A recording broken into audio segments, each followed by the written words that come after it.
brownies were, they were heavy, and you know, they weren't that expensive, but they would definitely fill you up.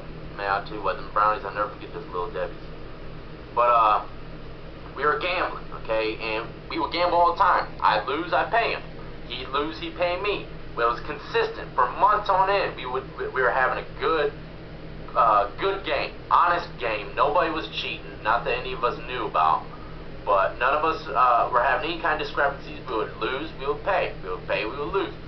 So this occasion, he was winning. He won like $7 off me. It's like 7 brownies, okay? And I was ready to pay him. Store day was the next day. So it's canteen day. And canteen day, you know, I was going to pay the guy, you know, fair and square. It's no big deal. I'll get it back later on that day gambling with him, you know. But usually they serve our groceries to us, you know, canteen around 9 in the morning, maybe earlier, maybe later sometimes, you know what I mean? But it's usually in the morning time. But this was bright early in the morning. I'm talking about all of us were still up, pretty much partying around, listening to people sing and rap. There's a lot of talented rappers and singers in jail, believe it or not. And they would do it all night long, you know what I mean, till like 3, 4 in the morning. It's hard for people to sleep for real, but that's what it was. And the correctional officer comes in, the deputy comes in, he says to so-and-so, the guy that I owed the brownies to, he tells him to pack his bags, you know. He's going to the penitentiary. Finally, he's been waiting forever. He's ready to go to penitentiary. He's happy. He's all amped up. He's giving a few things away.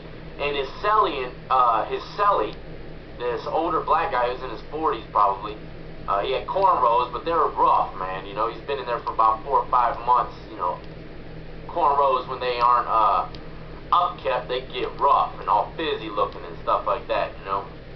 But this guy, he told his cellie, he said, make sure, you know, Josh pays his debt, those brownies to me, man. Make sure you tell him that I give him the brownies, that he gives me the brownies, you know what I mean?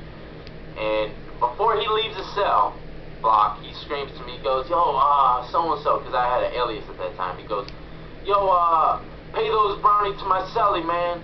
Be easy out there, you know, says goodbye. And to myself, you know what I mean? He didn't say nothing, but to myself, I'm like, I'm not paying that fool nothing. You know what I mean? He ain't winning nothing from me.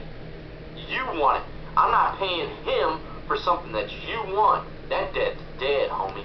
You know what I mean? If he was in another cell block down the hall or something, like if he was getting transferred to another cell block, I would have given the trustee the brownies to give to him, take down to him. You know what I mean? But that wasn't the case. He was leaving the whole freaking building, leaving the compound. So, a few hours later, you know, I get a couple hours of sleep, and then they call my name for canteen, and I go and get all my stuff, re-up on all my brownies and stuff like that, and I load them up in my little box. And I knew that there was going to be some stuff coming my way, man, so I put on my little orange Jackie Chan shoes that I had at the time. Or were they blue? I think they were blue. No, they're orange, I remember I freaking drew all kinds of weed leaves and everything on my jail shoes, man. It was wild, man. I was tagging everything. But anyway, so I put on my shoes and I start playing cards around 10:30 in the morning. Everyone's jacked up off coffee. Everyone got their little coffee stashes. Everyone re-up. It was a good block. Everyone had money in there, you know what I mean? So we started playing cards early, and the dude that was in his 40s with the cornrows, his cellie, he comes up to me, man, and you know, he was in decent shape, you know what I mean, but he was a diabetic. And dude comes up to me, man. He comes up to me, he goes, hey, you got them brownies? What's the name said for you to give them to me? I said, look, man, that ain't happening, man. I lost the brownies to him, okay? They go to him. I know, I heard what he said, but I'm not paying you. You did not win them brownies.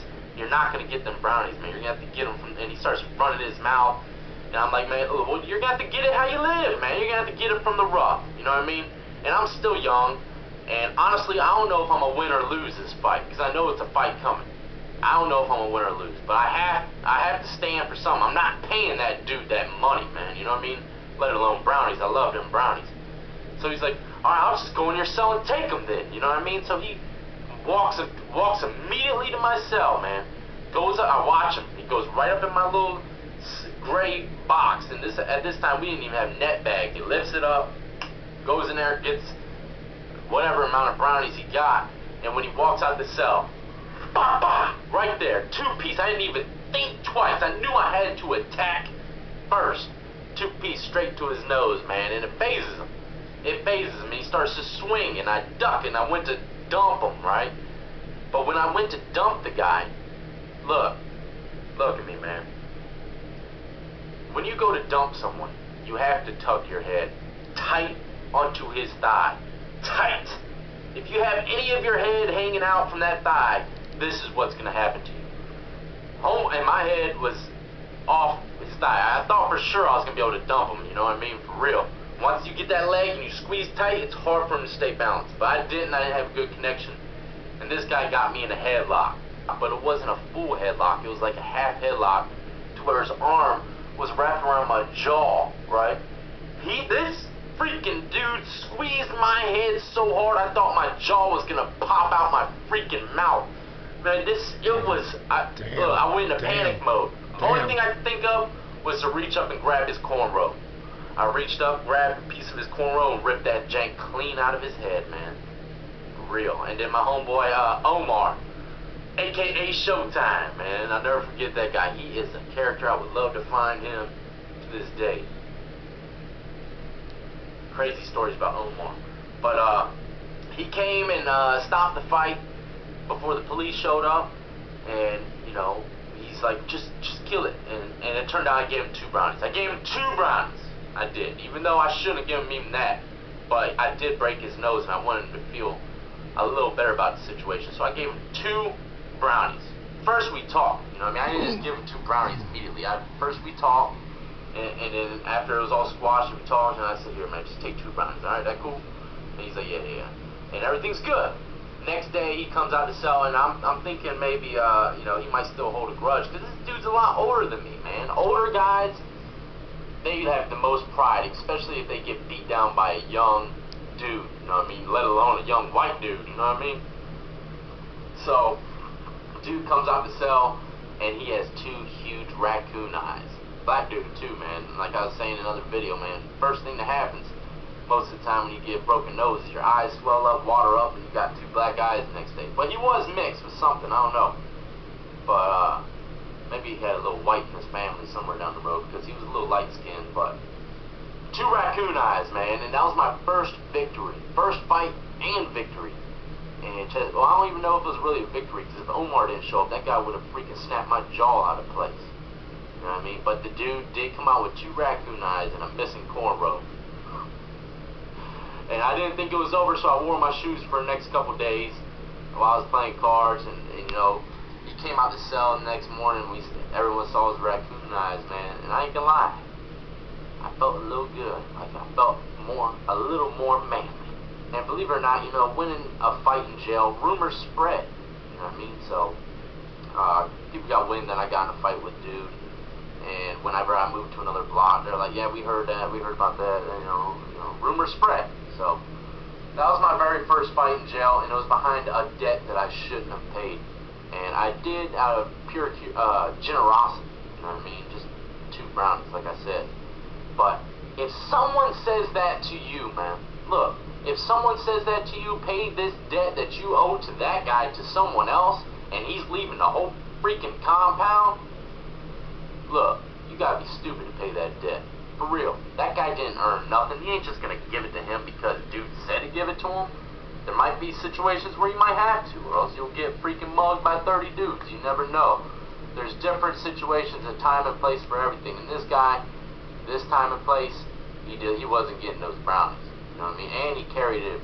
He went about the situation totally wrong. He went up in my cell and straight jacked them janks. You know what I mean? So, it is what it is. So that is one scenario where you don't pay the debt. You don't pay a debt if you find out the guy that you owe money to is a child molester. You don't pay a debt if you find out that the guy was cheating. You do not pay the debt if you find out that this guy is a snitch.